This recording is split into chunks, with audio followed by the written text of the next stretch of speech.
Jonathan's victory. Now the day came that Jonathan, the son of Saul, said to the young man who was carrying his armor, "Come, and let's cross over to the Philistines' garrison that is on the other side." But he did not tell his father. Saul was staying on the outskirts of Gibeah under the pomegranate tree that is in Migron. And the people who were with him numbered about 600 men. And Ahijah, the son of Ahitub, Ichabod's brother, the son of Phinehas, the son of Eli, the priest of the Lord at Shiloh, was wearing an ephod. And the people did not know that Jonathan had gone. Now between the gorges by which Jonathan sought to cross over to the Philistines' garrison there was a rocky crag on the one side, and a rocky crag on the other side. And the name of the one was Bozez, and the name of the other, Seneh. The one crag rose on the north opposite Michmash, and the other on the south opposite Gibeah. Then Jonathan said to the young man who was carrying his armor, "Come, and let's cross over to the garrison of these uncircumcised men. Perhaps the Lord will work for us, because the Lord is not limited to saving by many or by few." His armor-bearer said to him, "Do everything that is in your heart. Turn yourself to it, and here I am with you, as your heart desires." Then Jonathan said, "Behold, we are going to cross over to the men and reveal ourselves to them. If they say to us, 'Wait until we come to you,' then we will stand in our place and not go up to them.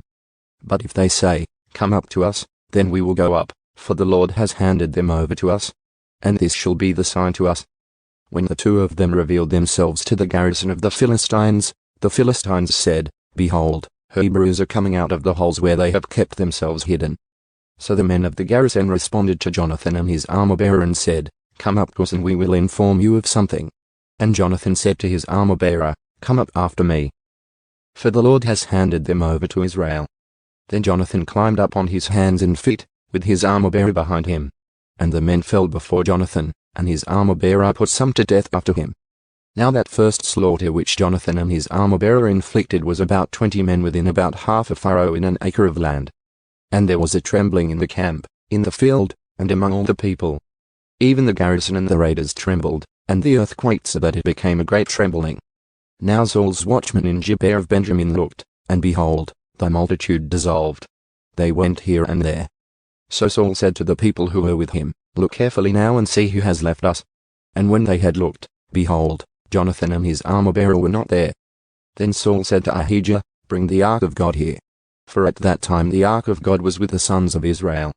While Saul talked to the priest, the commotion in the camp of the Philistines continued and increased. So Saul said to the priest, "Withdraw your hand." Then Saul and all the people who were with him rallied and came to the battle. And behold, every man's sword was against his fellow Philistine, and there was very great confusion.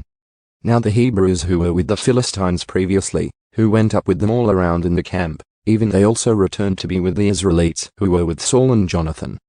When all the men of Israel who had kept themselves hidden in the hill country of Ephraim heard that the Philistines had fled, they also closely pursued them in the battle. So the Lord saved Israel that day, and the battle spread beyond Bethaven. Saul's foolish order. Now the men of Israel were hard pressed on that day, for Saul had put the people under oath, saying, "Cursed be the man who eats food before evening, and before I have avenged myself on my enemies." So none of the people tasted food. All the people of the land entered the forest, and there was honey on the ground. When the people entered the forest, behold, there was honey dripping. But no man put his hand to his mouth, because the people feared the oath. However, Jonathan had not heard it when his father put the people under oath. So he put out the end of the staff that was in his hand and dipped it in the honeycomb, and put his hand to his mouth, and his eyes brightened.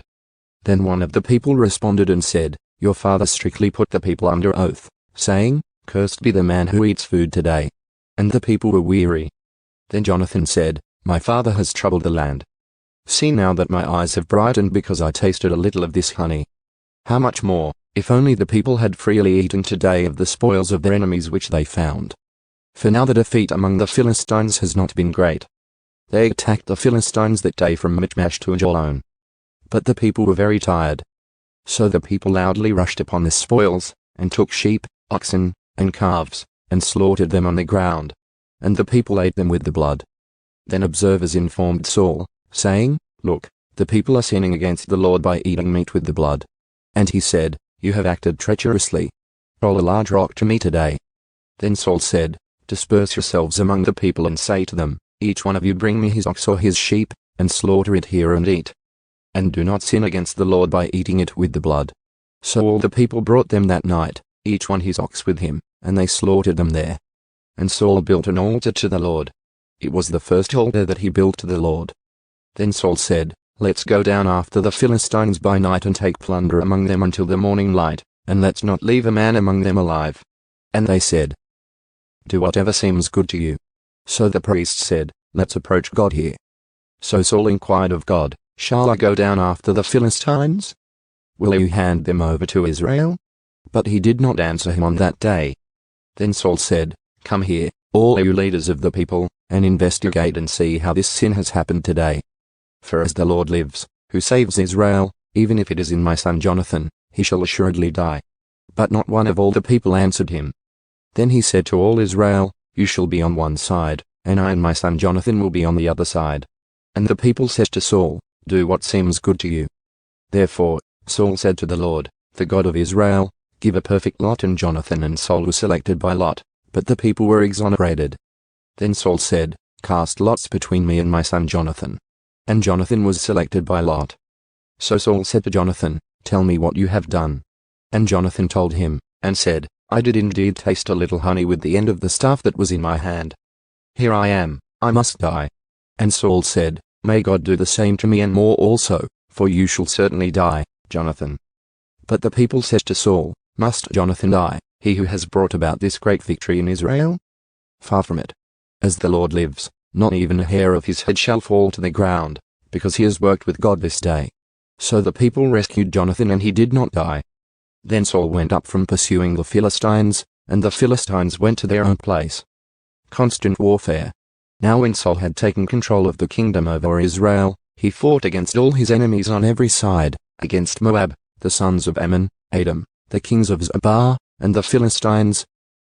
And wherever he turned, he inflicted punishment. And he acted valiantly and defeated the Amalekites, and saved Israel from the hands of those who plundered them.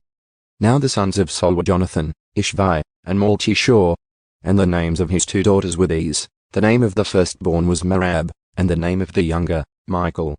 And the name of Saul's wife was Ahinoam, the daughter of Ahimaaz. And the name of the commander of his army was Abner the son of Ner, Saul's uncle. Kish was the father of Saul, and Ner the father of Abner was the son of Abiel. Now the war against the Philistines was severe all the days of Saul. And when Saul saw any warrior or any valiant man, he attached him to his staff,